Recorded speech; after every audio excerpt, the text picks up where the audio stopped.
Dubai half ഡെസേർട്ടിന്റെ കാഴ്ചകൾ കാണാമിനി.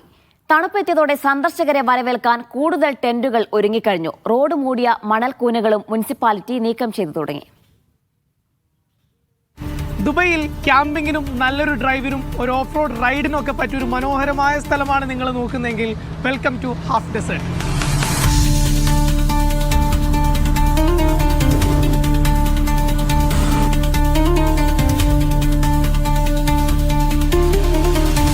മരുഭൂമിയിൽ പാറ്റേണുകൾ പോലെ ഒരുപാട് റൗണ്ട് ബോട്ടുകൾ ഉള്ള ഒരു ഏരിയ ആണ്. നിങ്ങൾക്ക് മാപ്പ് നോക്കിയാൽ അല്ലെങ്കിൽ ഒരു ഗൂഗിൾ സ്ട്രീറ്റ് വ്യൂ ഒക്കെ നോക്കിയാൽ നിങ്ങൾക്ക് കാണാൻ പറ്റുക അങ്ങനെ ഒരു പ്രദേശമാണ് ഹാഫ് ഡെസേർട്ട്.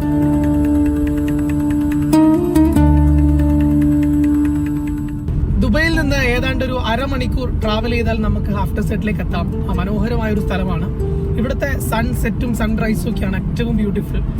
മെയിനായിട്ട് ആളുകൾ വരുന്നത് ക്യാമ്പിങ്ങിന് തന്നെയാണ്. അതുകൂടാതെ നല്ല വാഹനങ്ങളുള്ളവർ റൈഡൊക്കെ ചെയ്ത് അതിന്റെ വീഡിയോസും അതുപോലെ തന്നെ ഫോട്ടോസൊക്കെ എടുക്കാൻ വേണ്ടിയിട്ട് ഈ ഒരു ഭാഗത്തേക്ക് വരും. അതുപോലെ തന്നെ ഫോട്ടോഗ്രാഫി, ഒരുപാട് ഫോട്ടോഗ്രാഫേഴ്സിന് ഇഷ്ടപ്പെട്ട സ്ഥലമാണ്. ഒരു കുറച്ച് നാൾ മുന്നേ വരെയൊക്കെ ഈ റോഡുകളിൽ മുഴുവൻ ഈ പറയുന്ന മണലൊക്കെ മൂടി നിൽക്കുന്ന ഒരു സാഹചര്യമായിരുന്നു. പക്ഷെ വിന്റർ ആയതുകൊണ്ട് തന്നെ ക്യാമ്പിംഗ് സ്റ്റാർട്ട് ചെയ്തുകൊണ്ട് തന്നെ ഈ മണലൊക്കെ മുനിസിപ്പാലിറ്റി റിമൂവ് ചെയ്തിട്ടുണ്ട്.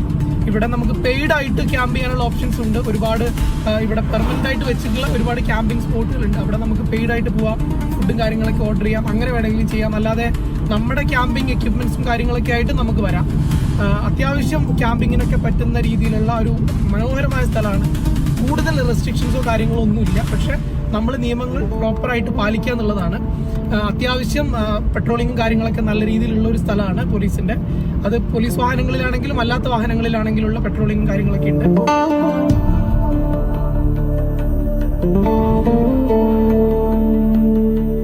ഹാഫ് ഡെസേർട്ടിലേക്ക് ക്യാമ്പിങ്ങിന് വരുന്നവർ ശ്രദ്ധിക്കേണ്ട ഒന്ന് രണ്ട് കാര്യങ്ങളുണ്ട്. ഒന്ന്, മുനിസിപ്പാലിറ്റി ഇതൊരു പ്രൈവറ്റ് ഏരിയ ആയിട്ടാണ് മാർക്ക് ചെയ്തിട്ടുള്ളത്.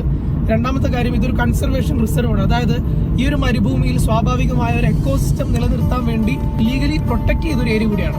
അപ്പൊ അതുകൊണ്ട് തന്നെ ഇവിടെ നമ്മുടെ ക്യാമ്പിങ്ങും കാര്യങ്ങളൊക്കെ കഴിഞ്ഞിട്ട് പോകുമ്പോൾ കൃത്യമായിട്ട് വേസ്റ്റ് കാര്യങ്ങളൊക്കെ കൊണ്ടുപോകാൻ വേണ്ടി ശ്രദ്ധിക്കുക. അതുപോലെ തന്നെ ഇല്ലീഗലായിട്ട് കാര്യങ്ങളൊന്നും ഒരു രീതിയിലും ചെയ്യാതിരിക്കാൻ വേണ്ടി നോക്കുക.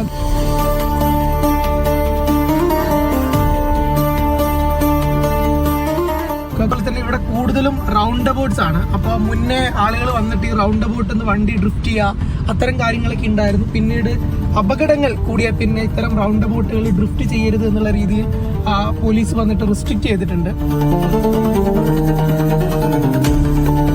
ഹാഫ് ഡെസേർട്ട് ആണ്, ഇവിടെ ഓവർ സ്പീഡും കാര്യങ്ങളൊക്കെ ലീഗലാണ്, അങ്ങനെ പോലീസൊന്നും കാര്യമായിട്ട് പിടിക്കില്ല എന്നുള്ള ധാരണ വലിയൊരു വിഭാഗം ആളുകൾക്കുണ്ട്. പക്ഷെ തെറ്റാണ്.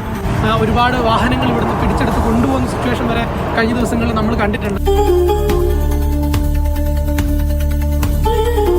രാത്രികാലങ്ങളിൽ ക്യാമ്പിങ്ങിനൊക്കെ പോകുന്നവർ പാമ്പോ മറ്റു കാര്യങ്ങളുണ്ടോ എന്നൊക്കെ ശ്രദ്ധിക്കുക. പല മലയാളികളുടെയും, യു എയിലെ പല മലയാളികളുടെയും ഇഷ്ട ലൊക്കേഷനുകളിൽ ഒന്നാണ് ഈ പറയുന്ന ഹാഫ് ഡെസേർട്ട്. അപ്പോൾ ഇങ്ങോട്ടേക്ക് വരാത്തവർക്ക് ഹാഫ് ഡെസേർട്ടിലേക്ക് വരാം, ഇത് കാണാം, എക്സ്പ്ലോർ ചെയ്തിട്ടൊക്കെ പോകാം. ക്യാമറമാൻ യാസിർ അറഫാത്തിനൊപ്പം അക്ഷയ് പേരാവൂർ, മീഡിയ 1.